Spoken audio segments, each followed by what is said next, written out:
Hey guys, it's Beach 10 Avatar here, and I'm here to talk to you about The Legend of Korra, Season 2, Episode 4, Civil Wars Part 2. Or, Unlock turned out to be evil. Who would have thought? I mean, seriously, it's not like, he's been sitting in dark rooms or, blatantly manipulating Korra. And, arresting her parents was just the icing on the cake. I mean, yeah, that's not something any evil person would do. I swear sometimes we do the heavy work for our characters. It's sad. Anyway, I want to start off this review by saying Eska is freaking nuts. She is a freaking psychopath. She gave Bolin as a means of proposal when he tried to sorta kinda break up with her again. She gave him a black, I wouldn't call it a necklace. It was more like a choker, a black spiked skull choker for a proposal. It was creepy to watch. Let's just say that. And then, of course, there was the ending scene with her where, she looks like she is on a hunt to kill Bolin. As in, her makeup is ruined, which, the eyeshadow she wore, yeah, it's smeared all over her face, and she's quickly heading towards Bolin on the water, just going to rip him to shreds. It's what girlfriends kind of do. I know I probably won't do that to mine, but it's gonna happen. Anyway, the trial, it was, fairly standard, because Unlock had rigged the whole thing. He told the judge what to say, what he was going to say, and what was the outcome would be. He let Senna go. She was, proven, air quotes, innocent. And it was just to make sure Korra still had some incentive to believe him, which was all for naught because once he sentenced her father to death and then fixed it, air quotes again, to just being in prison, she found out the truth that he had set up Tonark all those years ago in this Northern Water tribe, and he done it all just to be chief. He paid off the barbarians and such. That's a quick rundown of what's going on here. But and Varric, as you can see in this picture, he's in a bear suit, but he's not by himself in the suit. He's got Julie in there with him. Okay. I guess we'll just pretend like that's not weird at all. It's Varric, of course. And I mean, yeah, Varric's character is okay. He's still eccentric, blah, blah, blah, blah, but it's kind of losing its novelty. Although it does provide some funny moments. Speaking of funny moments, that is all Bolin is good for anymore. He is just the comic relief. There is no character development for him. He is just there to make us laugh, which I think is a waste of his character because he was my favorite character in the first season. Though, he was only there for comic relief, but at first he had a character, which was good. And Mako, okay, I guess I kinda liked him in this episode because he's a little more straight up. And, also, he actually, helped do stuff. He wasn't just, sitting back there going, what do you want me to do, honey? Because I don't know, I don't have a brain of my own. He actually thought for a second and said, hey, I think I might be able to help with something here. Which was good. Okay, so he's no longer a negative 10. He's more like a... I don't want to give him too many points here. Negative 6. Let's go with a negative 6 on my scale. That's going to be all for now. Let's see.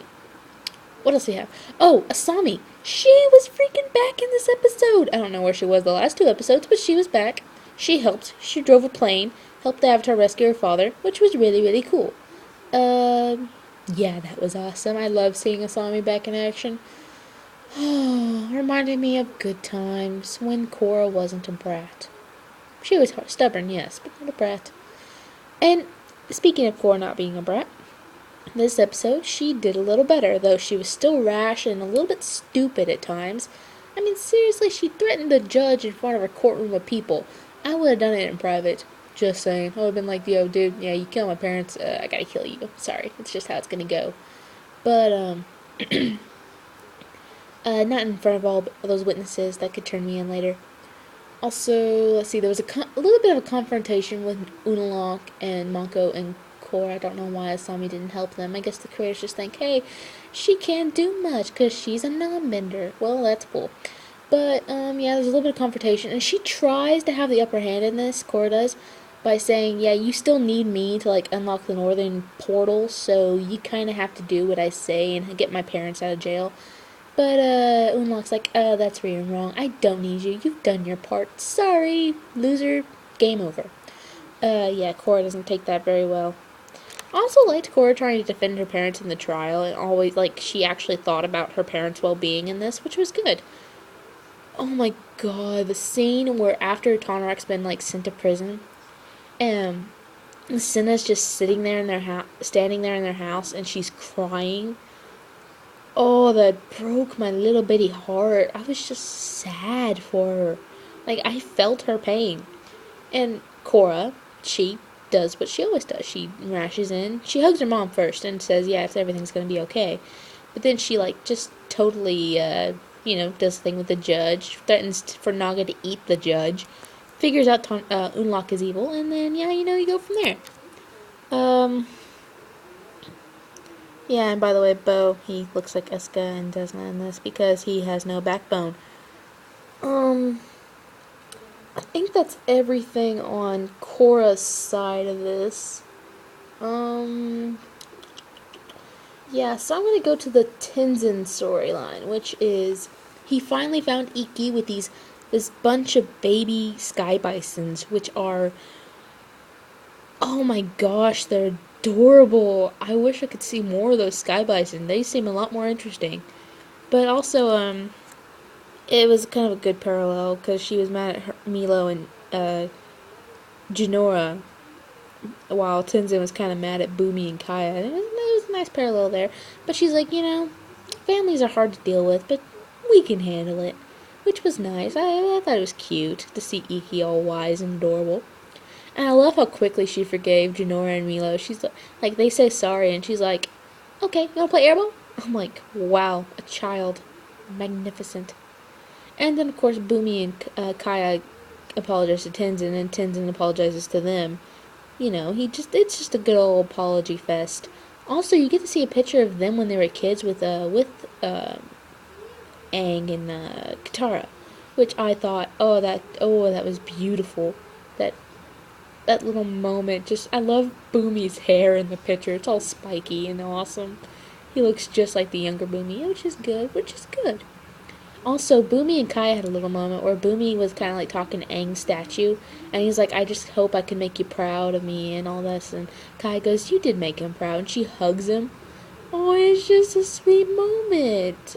I love sweet moments between family members, and I love seeing connections between characters, which is awesome to see. You don't see that very often in this show, apparently, because, Korra was a brat the first 3 episodes, and then you get to see some family stuff, which was good. The family element in this part of the episode was really, really good. I thought it was well done, maybe a little rushed in some places, but also, Korra listened to her father at the very end. She wants, after she breaks him out of prison, or the boat that's going to the prison, the North prison, she wants to go with her dad to help defeat Unlock or whatever, but he says, no, you need to go to the United Forces and make sure they're on our side and they know what's going on. Korra doesn't want to leave her dad, she wants to help fight, but of course, this time, she actually listens to someone other than herself, which I thought was a breakthrough. If I'd ever seen one, it almost made me proud. Because she doesn't want to. She wants to help her dad, but she does what he says this time. And so I can only hope this is going to be really, really good. I kind of want to see what they do for the next episode, and I hope they touch more on the Jinora, spiritual journey thing.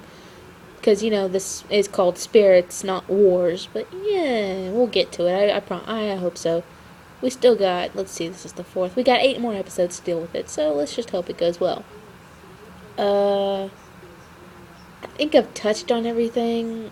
If I forgot anything, let me know in the comments. But I'm pretty sure I got everything. Yeah, I think the next episode's called Peacekeepers, which we hope Korra somehow happens to deal with and be a peacekeeper for once instead of Anyway, that's all for now. See you guys next week next week for episode 5, and I guess I'll talk to you later. BG Chat and Avatar is out. Peace.